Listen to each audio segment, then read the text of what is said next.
هەڵگرسانەوەی جەنگی نێوان ئازەربایجان و جێخوازانی ئەرمەن لە هەرێمی ناگۆرنۆ قەرەباخ بۆ جارێکی تر سەنگەربەندی ناوچەی و گیانی لە ناوچەی قەوقازدا زیندوو کردەوە کە پێناچێت سیناریۆی کۆتایی هاتنی جەنگی ئەم جارە وەکو جارەکانی تر بێت.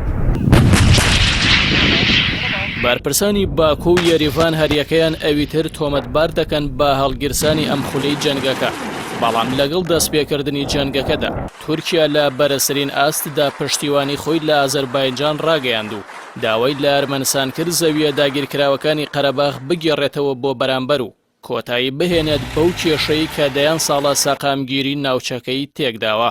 گەرچی کێشەی نێوان ئەرمەن و ئازەریەکان لەسەر ئەو هەرێمە نزیکەی سەدەیەکە، لە سەردەم یەکێتی سۆڤێتدا ستالین ئەو هەرێمەی خستە سەر خاکی ئازەربایجان، بەڵام لەگەڵ هەرەسێنانی سۆڤێتدا لە ساڵی 1992دا و لە کاتی پاشەکشەی سوپای ڕووسیادا هەموو چەکە قورسەکانی ئەو سوپایە ڕادەستی ئەرمەنەکان کراو بە هۆی بێهێزی سوپای ئازەربایجانەوە. گوێخوازانی ئەرمەن نەک هەر قەرەباخ بەڵکو و 7 شاری تری ئازەربایجانیان داگیر کرد کە پانتاییەکەی دەگاتە لە سەدا 21 خاکی وڵاتەکە و نزیکەی 700,000 ئازەریش ئاوارە بوون.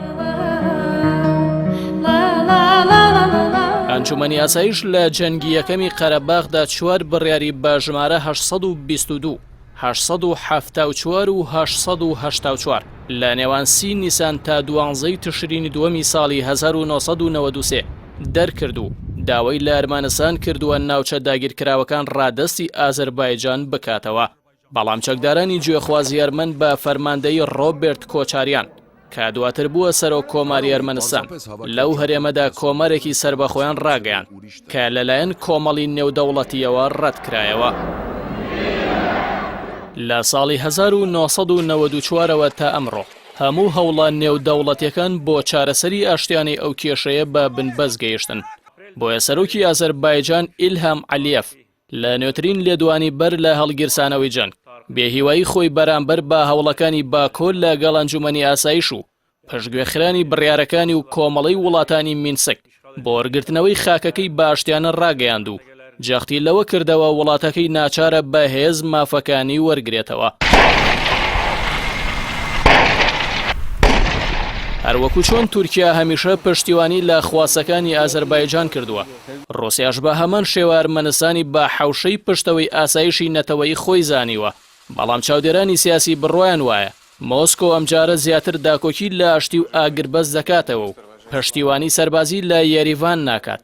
هۆکارەکەشی بۆ ئەوە دەگەڕێنەوە لە دوای ناڕزایەکانی ئەرمەنستان کە بە بەهاری یەریڤان ناو دەبرا بووە هۆی هاتنە سەرکاری حکوومەتێکی نوێ بە سەرۆکایەتی نیکۆل پاشینیان کە بە دۆسی خۆرئاوە و ناحەزی مۆسکۆ ناو دەبرێت. بۆیە رووسیا دەیەوێت پێگەی لەق ببێت. ئەمجارش بەشداری ڕاستەوخۆی تورکیا لەو ململانەیەدا هەروەکو سووریا و لیبیا رووسیای ناچار کردووە بەرژەوەندیە باڵا ئابووری و ئەمنی و ستراتیژیەکانی لەگەڵ ئەو وڵاتەدا لە بەرچاو بگرێت و لە ڕێگەی دیبلۆماسیەوە لەگەڵ ئەنقەرە ئەو کێشەیە چارەسەر بکات. بە تایبەتی قەرەباخ و خاکی داگیرکراوی ئازەربایجان بە پێی بڕیاری ئەنجومەنی ئاسایش و یاسای نێودەوڵەتی دەبێ بگەڕێتەوە بۆ ئازەربایجان. هێرشە بەربڵاوەکەی سوپای ئازەربایجان بۆ سەر قەرەباخ و ناوچە داگیرکراوەکانی وڵاتەکەی سەرەڕای کۆبوونەوەی ئەنجومەنی ئاسایش و داوای وڵاتانی یەکێتی ئەوروپا بۆ ئاگربەست بە بێئەنجامی بەرچاو لەسەر زەوی دوورە وەکو جارەکانی تر کۆتایی بێت و ساقامگیری بۆ ناوچەکە بگەڕێتەوە.